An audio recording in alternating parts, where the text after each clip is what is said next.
আমরা 2022 সনের 1 মার্চ আমাদের দলের প্রতিষ্ঠা বার্ষিকী আমরা প্রতিষ্ঠিত করেছি আজকে প্রায় 3 বছর। আর কাকতালীয়ভাবে 54 বছরের সাথে আমাদের নিবন্ধনের নাম্বারও 54 মিলে গিয়েছে। এবং আপনি যে প্রশ্ন করেছেন যে সকল দলেই বলে যে দেশের যে অপ্রাপ্তি বা স্বাধীনতার যে চেতনা ছিল সেই বিষয়গুলো যেহেতু এখানে প্রস্ফুটিত হয় নাই, কোনো রাজনৈতিক দল সেভাবে মানুষের আশার প্রতিফলন ঘটাতে পারে নাই। আমরা বাংলাদেশ ডেভেলপমেন্ট পার্টি আমরা বলবো 1971 সনের স্বাধীনতার ঘোষণা সত্যিকার অর্থে এই ঘোষণার প্রেক্ষিতেই বাংলাদেশে মুক্তিযুদ্ধ হয়েছিল। কিন্তু পরবর্তী যে নাটকগুলো হয়েছিল, বিশেষ করে পার্শ্ববর্তী একটা দেশের অনুমোদন নিতে গিয়ে 6 ডিসেম্বর আমরা বলবো স্বাধীনতার চেতনা ওদিন হারিয়ে গিয়েছিল। 6 ডিসেম্বর আমাদের পার্শ্ববর্তী দেশ আমাদের অনুমোদন দিয়েছিল।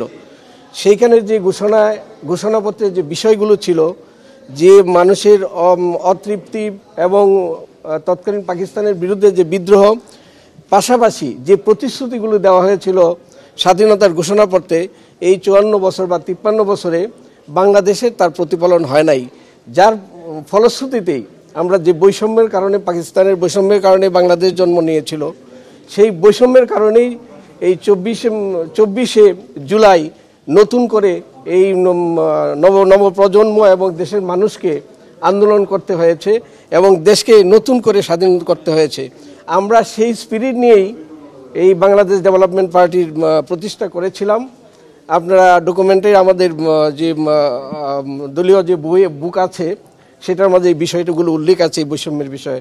এবং আমরা মনে করি এই নতুন বাংলাদেশ যে আজকে তৈরি হয়েছে, এখন আমাদের দলের মুখ্য বিষয় থাকবে সেই বাংলাদেশকে ধারণ করা, সেই স্পিরিটকে ধারণ করা, 1971 সনের স্বাধীনতার ঘোষণাকে ধারণ করা এবং এই 24শে জুলাইয়ের যে বিপ্লব, সেই বিপ্লবকে ধারণ করে বাংলাদেশের নতুন রাজনৈতিক আবহাওয়া যে তৈরি হচ্ছে তার সাথে সমন্বয় করে বাংলাদেশকে সামনে এগিয়ে নেওয়া। ঢালাইয়ে দৃঢ়তা, নির্মাণে নিশ্চয়তা, প্রিমিয়ার সিমেন্ট, ঢালাইয়ের রাজা। আমরা নিবন্ধিত হলাম আজকে।